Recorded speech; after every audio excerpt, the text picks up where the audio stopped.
Can you... American Express? My daughter and I just had an accident. Do you need a doctor? I think she's got a broken wrist. That was some trip. I'd like to keep this while you're away at school. Sure. I guess nothing for you. It's got my name on it. Just in case. Thank you. Someone who cares when you're far from home. Membership has its privileges.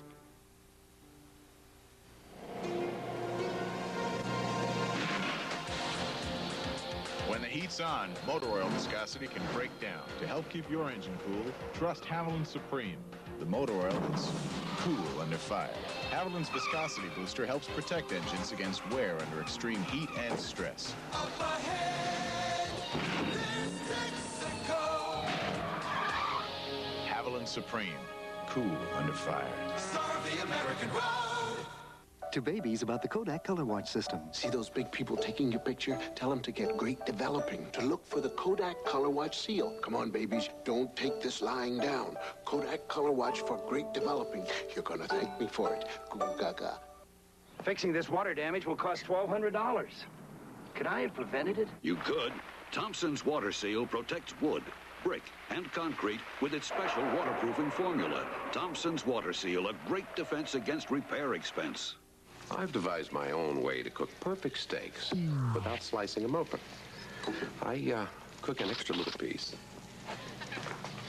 and I test it. I call it my test steak. Of course, it's done a little early, but that's part of the secret. No one ever knows, because I eat the evidence. Beef, real food for real people. Illinois and UCLA will be looking to make up some ground on Nebraska in this, the third rotation. Nebraska will be on the rings, Illinois the floor exercise, and UCLA the pommel horse. This is Nebraska's Mark Warburton, one of the unsung heroes on this squad, Peter. He certainly is. He's not an all-arounder. He's only competing in 4 events today, but these really matter because this is like the backbone performance of the team.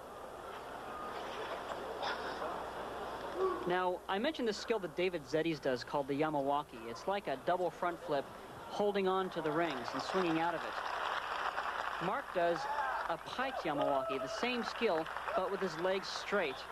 It looks a little bit nicer. Now it's coming up right here. There's a piked Yamawaki right up to a straddle L. It's a nice trick, and the crowd really likes it.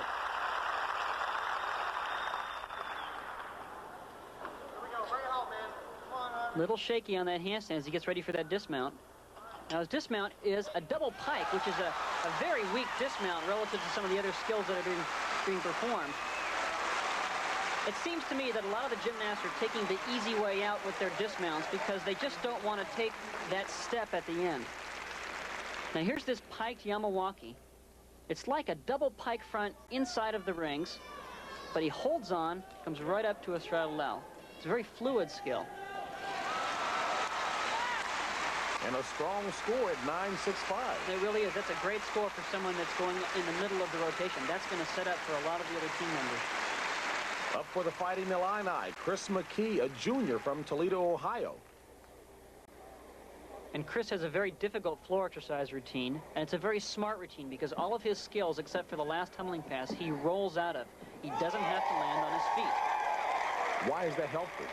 Well, you give it most of your points in floor exercise on your landings. And here, he really doesn't have to land because he rolls out of it. Here's another one of these 1.5 twisting, 1 3/4 dive rolls, exactly what it's called, and he rolls right out of it. And here's his press to a handstand, which is a required element. And now this third tumbling pass is going to involve another rolling skill. There's a punch front and a full twisting dive roll. And so really, there's no place to deduct on landings because he really doesn't have to land yet. It's constructed intelligently, and because he has such good tumbling skills, he can afford to do this. And here's his dismount, and this is where he's going to have to land on his feet. Lay out 1.5 twist into a double full, and he lands perfectly. It's got to be a good score.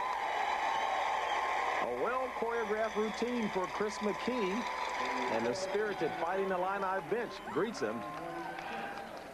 Now here's this wild first tumbling pass. He starts with a layout with 1.5 twists right there, and then steps out of it into a 1.5 twisting 1 3/4 dive roll.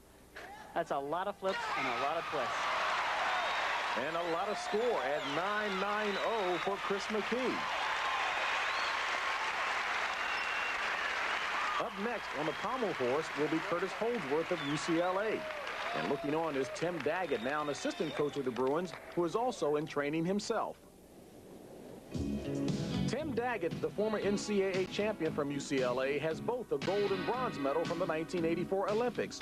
But for him, that was not enough. He keeps working. Seoul, Korea is now his goal. His position on the team seemed assured until he stepped up to the vault at the World Championships. Right when I landed, pretty much sounded like a rifle shot going off, and instantly my leg just shattered. I can honestly say that the first thing that ran through my mind is, oh my God, it's over. The doctor diagnosed that I had torn or severed an artery. He said, you will lose your leg.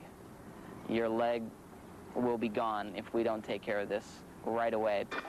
After emergency surgery, Tim returned to the United States with his broken leg and a cast. At first, he worried whether he would be able to walk normally again. But then, Tim Daggett decided he had something to prove. I want to be an Olympian again. I want to go to Seoul. And every time I wake up in the morning and I go, "Sheesh, you know, I just can't do it again today." I go, Seoul, Korea, and I go, what time is it in Seoul? I have to prove that I can come back. I want to go to Seoul. I actually think to come back from this injury and just to make it, to compete in those games, will be an even greater accomplishment than winning the gold medal. Peter, can Tim Daggett make it back from injury? Well, if anybody can, Tim can. His real enemy right now is time, or a lack of time. If the games are going to be in a year, sure, he'd be able to make it. But we've just got only a few months until the Olympics. Working on the pommel horse right now is Curtis Holdsworth, a young man who attended the same high school that Tim Daggett did. He's also very good on pommel horse. His freshman year, he was the NCAA champion in this event. Curtis is doing a great job. Now here's what's just like a dismount up to a handstand, but he comes back down to the middle into his scissor sequence. He picks up by doing some flares, into some more flares. Curtis is right on, legs together, right up to a handstand. Very, very good routine.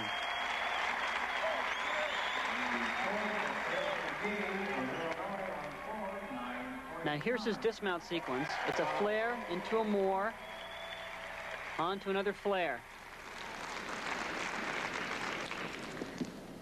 Travels down to the end of the horse and goes right up to a handstand with his legs together. When you have your legs together, that's a lot harder than straddling them. And the judges, obviously aware of the difficulty of that routine, give Curtis Holdsworth a 9-8. One of the real superstars in this competition is Tom Schlesinger of Nebraska, the defending NCAA all-around champion, getting set for his routine on the rings. And Tom has a really nice sequence in here. He does a Yamawaki just like many of the other performers, but he does it twice in a row. That's a lot of flips, and people really like that. The crowd really gets going on it. There's a kip to an L. And a press to a handstand, one of his strength requirements. Now this is called an inverted cross, just like an iron cross, but upside down and a lot harder. Back up rise to a handstand, and here comes that double Yamawaki. It looks like a quadruple front flip holding onto the rings. There's the first one. There's the next one. Right up to a straddle L. He did it very well, and the crowd loved it.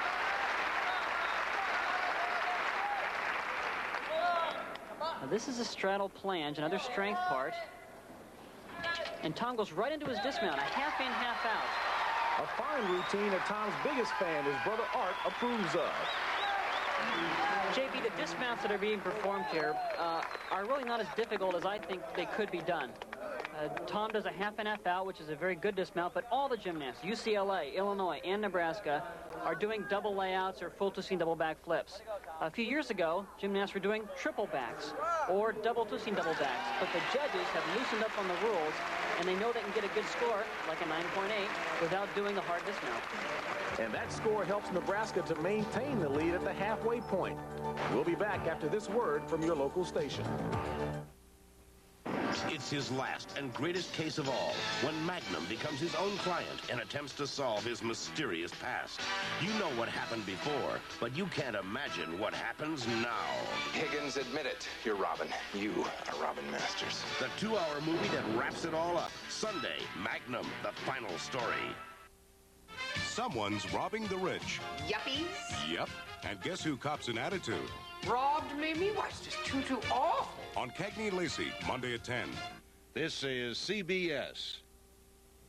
Channel 2 and Piedmont Airlines want you to fly the USA. Send us your name, address, and telephone number on a postcard. Then watch Eye on the Piedmont each weeknight at 7. First, we'll draw a USA destination. Then we'll draw a name. Then we'll call. And if you can tell us the destination we picked, we'll send you there with 2 round-trip tickets on Piedmont Airlines. Up to 50 round-trip tickets will be given away. So send your postcard to Fly the USA, WFMY-TV, Post Office Box USA, Greensboro. Then watch to win on Eye on the Piedmont.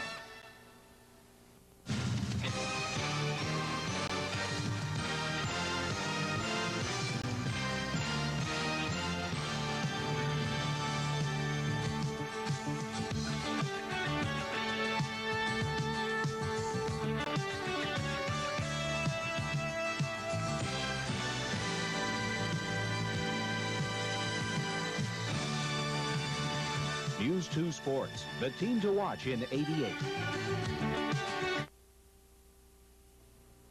Good evening. News 2, number 1 in the Piedmont.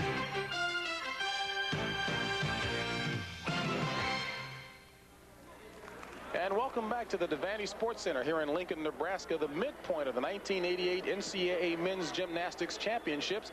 And at the halfway point, it's Nebraska in the lead at 144.9. Illinois 1 point behind them, and UCLA in third place. And Peter, of course, Nebraska has the home floor advantage, but how much of that can you attribute to their fine start? Well, they had a great start at the beginning just because they were tough. But Illinois was very strong too. UCLA got off to a bit of a shaky start. Now the crowd gets everybody going. I don't know that the crowd necessarily influences the judges, but they influence the performers. And Nebraska knows those guys, when they land that dismount, the crowd's going to go nuts. That gets them fired up, and that feeds them for the next routine. As a gold medalist yourself, and again, as a 2-time NCAA all-around champion, what's important mindset-wise for Illinois and UCLA as they go the rest of the way? They're just going to have to be very tough. UCLA did not get off to a very good start, but we have to remember that last year they got off to a bit of a shaky start as well, and they came back and won it after the halfway point. But Nebraska is fired up. They want it bad. You can see it out there. The Cornhuskers will be on the vault, Illinois the parallel bars, and UCLA the high bar. Bob Stelter will start things off for Nebraska, a sophomore from Burbank, California. And I knew Bobby when he was a kid. He used to come into various gyms in Los Angeles with his coach. They'd ride on motorcycle, and they'd walk in the gym, drop their helmets, and then start working out. There's a high floating layout Tsukahara with a full twist.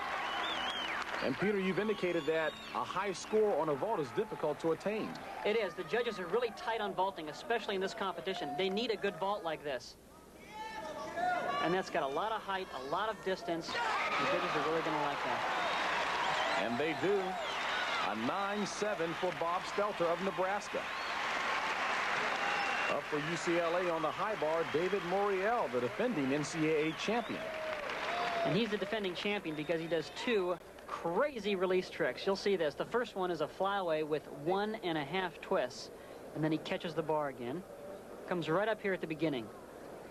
There's a giant, and there's a flyaway with 1.5 twists when he just caught it barely on his fingertips. And now another release, a one-arm giant into a flyaway with a half twist. This is a very risky routine, but David has done it so many times that it's really second nature to him. Come on, David, come on. Now sets up for his dismount. Really not any deductions. Little hop at the end. That's a great routine. Peter, looking at that routine, is there any fear for a gymnast to overcome? Oh, there's always fear, especially on horizontal bar. That's a long drop when you miss the bar. But it's just a matter of progressions. You work on the easier skills first, and then you can do a great trick like that 1.5 twisting flyaway. Now here comes his second release move. It's from a one-arm giant. And he does the same release, but without